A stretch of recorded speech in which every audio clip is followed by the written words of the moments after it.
What's going on, everybody? It's Tom. And it's Jamie. Welcome to the Chronicles of Podcast. The Chronicles of Bloodstock 2024. I'm Prika, the singer and the guitarist of Nervosa. I'm Gabriela, the drummer of Nervosa.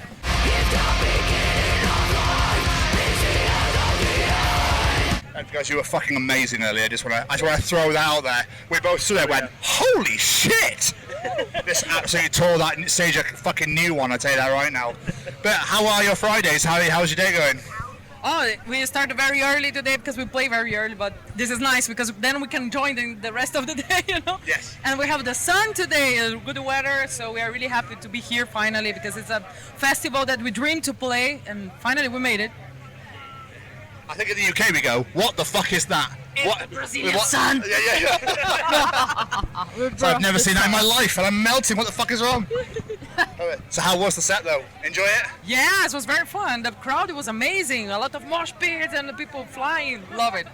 It's the thrash metal vibes. It's what we want to see. Yeah. No, absolutely. I think people came to fucking party today as well. Yeah, and you brought it. That's all I've got to say. So, for a Nervosa show, say, compared to a festival show, do you change your set list up accordingly so people might be familiar with yourselves? Yes, like in festivals, our set normally is shorter. So we have to play the main singles and this kind of things, what works more for the crowd there. But of course, when we play in small places, we have the entire set list about more focus in the new album, the latest album, let's say.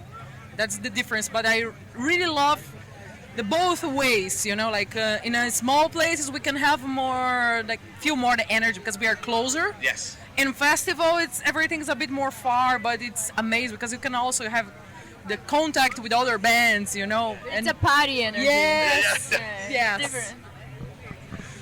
So, as a podcast, we're ambassadors for the Sophie Lancaster Foundation. Are you aware of Sophie's story and the foundation at all? No. So basically, in 2007, Sophie and her boyfriend were walking home from a night out, nothing out of the ordinary, and they're walking through a park and they were attacked by 5 kids, and Sophie lost her life. Boyfriend fortunately woke up from a coma, but his life was never the same. This all happened simply because they were goths. They didn't know these kids, nothing about them, and they attacked them because they didn't like the way they were dressed. That was simply the only reason.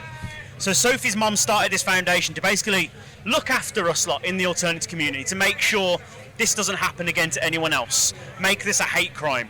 So obviously, being part of this community, listening to sort of music, we all got grief when we were younger, in school and whatnot.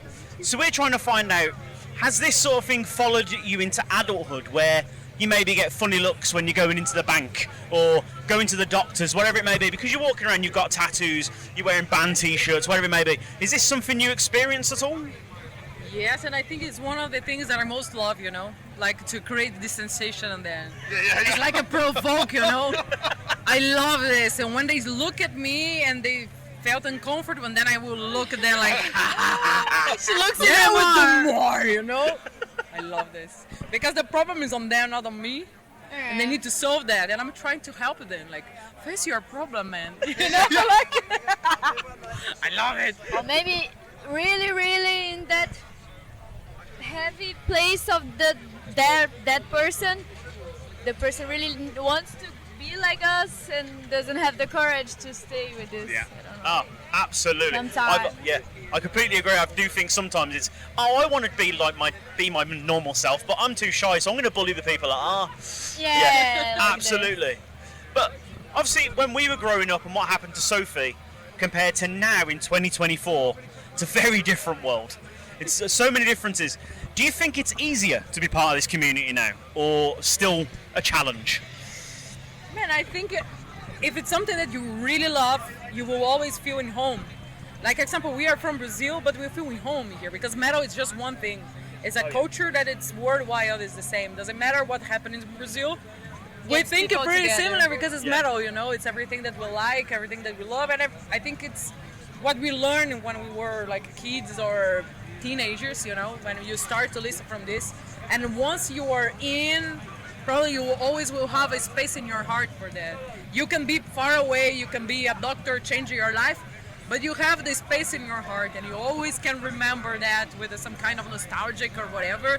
But for us, I think we love more this kind of things. We are feel more these things, so that's why we are completely entire here. It's an entire heart. It's not just a space in the heart. It's something you said about it. Yeah. It's some attitude. Yeah. And you bring this to your life, like just simple things that you, I don't know, it gives you courage, it gives you attitude, and I guess metal is about this too. Absolutely. I think knowing that we all have that, we're like one big metal family, like you just said there.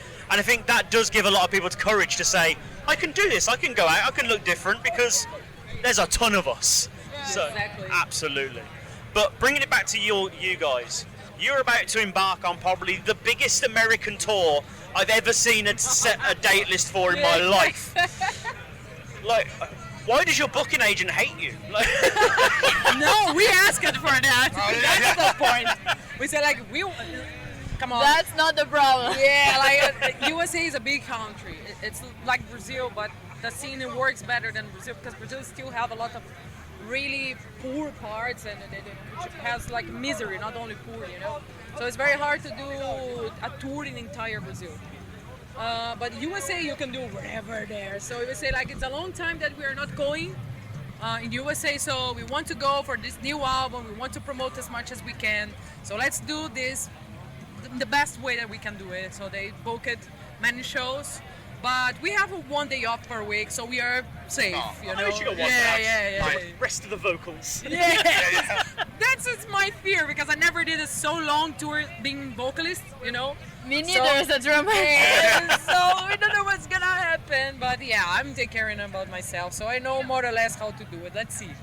After the tour, I can give you more information about But I'm it. surely I have sure that we will have a good time and we will yes. have fun and headbang and get out stronger Yes.